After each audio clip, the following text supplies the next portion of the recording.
Tax tó bá jẹ́ owó orí, kí wá ní development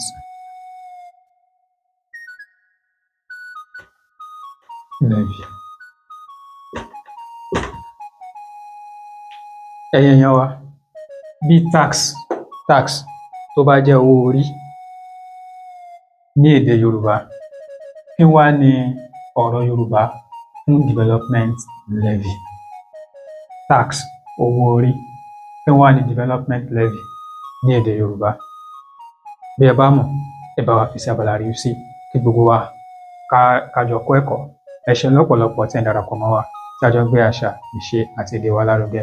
Bí ẹ bá fẹ́ràn ohun tí a ń ṣe lórí ìkànnì wa, bá wa tari àwọn fọ́nrán wa sí ọ̀pọ̀lọpọ̀ àwọn ènìyàn kí àwọn náà lè darapọ̀ mọ́ wa, ká jọ máa gbé àṣà, ìṣe àti èdè wa ká jọ máa gbé lárugẹ. Kò ní bàjẹ́ o, ẹ ṣeun, a dúpẹ́. Ó dìgbà kan náà.